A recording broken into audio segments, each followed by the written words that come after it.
Assalamualaikum warahmatullahi wabarakatuh.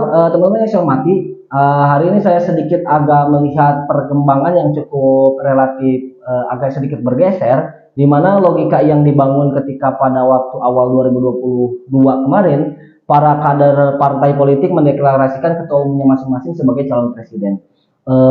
Dulu pernah ada Agus Harimurti Yudhoyono dideklarasikan bahwa siap AHY Pilpres 2024. Kemudian juga ada Gus Muhaimin, ada Caimin sebagai ketua umum PKB yang dideklarasikan di berbagai pelosok sebagai kandidat calon presiden 2024. Kemudian juga saya masih ingat di bulan April masif di berbagai kabupaten kota khususnya di wilayah Jawa Barat itu gerakan dari para relawan membagikan berbagai macam atribut Erlangga Hartarto yang dianggap berhasil menumbuhkan pertumbuhan ekonomi pasca COVID-19 sehingga para relawan mengkampanyekan layak kayaknya Erlangga sebagai calon presiden 2024 sebagai calon presiden 2024 dan termasuk Pak Prabowo pun demikian. Namun itu semua berubah skemanya ketika ada salah satu partai politik yang membuat skema baru dengan menggunakan pendekatan logika popularitas dan elektabilitas. Tiada lain dan tiada bukan beliau merupakan sosok dari Partai Nasdem yaitu Pak Surya Paloh yang skema hampir sama dilakukan ketika di 2014 ketika Pak Jokowi menjabat sebagai Gubernur DKI Jakarta yang pada waktu itu elektabilitas dan popularitasnya mampu mengungguli para ketua umum partai politik baik itu Pak Abu Rizal Bakri dari Golkar, kemudian Pak Prabowo Subianto dari Gerindra, bahkan ketua umumnya sendiri dari PDI Perjuangan mampu dikalahkan oleh elektabilitas dan popularitasnya Pak Joko Widodo pada waktu itu. Dan di 2022 kemarin Nasdem kembali menggunakan pola tersebut begitu, di mana ada tiga sosok yang menurut Partai Nasdem layak dan pantas memiliki elektabilitas dan popularitas yang tinggi untuk diusung menjadi calon presiden 2024 dengan mengumumkan Andika Perkasa, kemudian Anies Baswedan dan juga Ganjar Pranowo yang masuk dalam kandidasi pilihan daripada Partai Nasdem. Nah, meskipun di akhir Nasdem menjatuhkan pilihan kepada Anies Baswedan.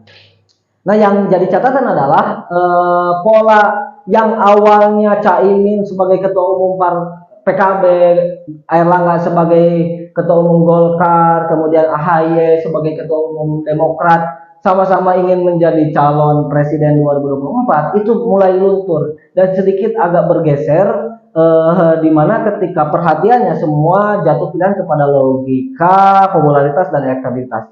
Akhirnya semua sedikit agak meredup seolah-olah rem diri dan sekarang terfokus kepada tiga sosok yang elektabilitas dan popularitasnya masih tetap unggul, yaitu ada Ganjar Pranowo, Prabowo Subianto dan juga Anies Baswedan. Nah, jika melihat daripada perkembangan tersebut, maka kita semakin mendekati 2024 ini akan semakin mudah, semakin mengkerucut calon yang kemungkinan besar akan mendaftarkan diri di pemilu 2024 nanti.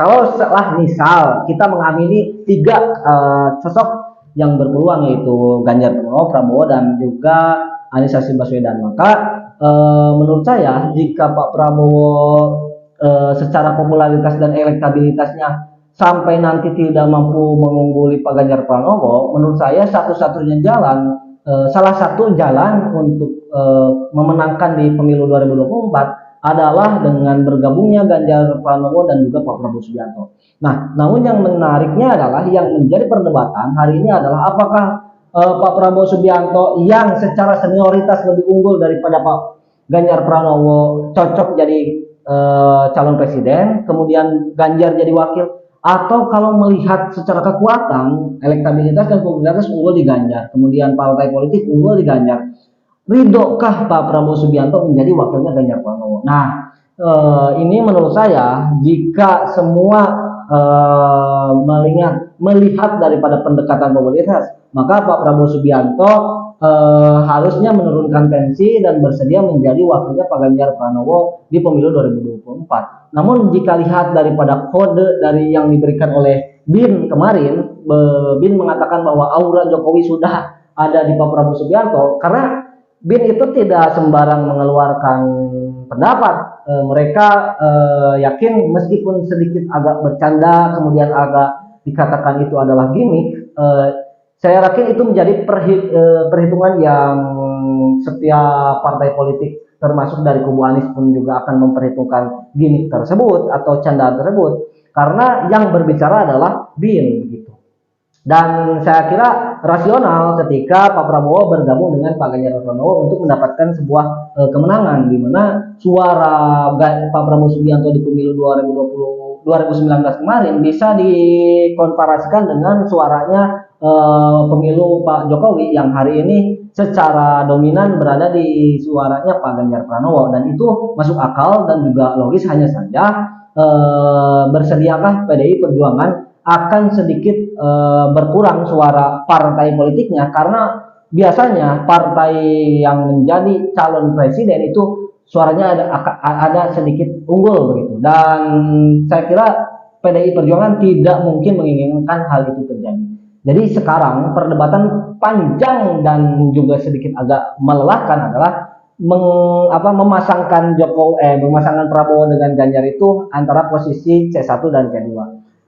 Kendati demikian, jikapun itu tidak terjadi, maka semuanya akan bertarung 3 orang, baik Anies, baik Ganjar, baik juga Pak Prabowo Subianto. Dan kalau melihat daripada hasil tersebut, maka otomatis Ganjar Pranowo dipastikan masuk putaran kedua, karena tidak ada hasil survei yang mendapatkan suara di atas 50%, semua di bawah 50%. Dan yang pasti masuk putaran kedua adalah Pak Ganjar Pranowo, karena sudah unggul dari yang lain. Tinggal nanti apakah Anies Rashid Baswedan ataupun Pak Prabowo yang masuk di putaran kedua mendampingi Ganjar Pranowo. Dan kita harus rasional, hari ini memang unggul ada di Ganjar Pranowo, dan tidak boleh fanatik. Kalau kata survei kalah, ya memang faktanya memang masyarakat demikian begitu.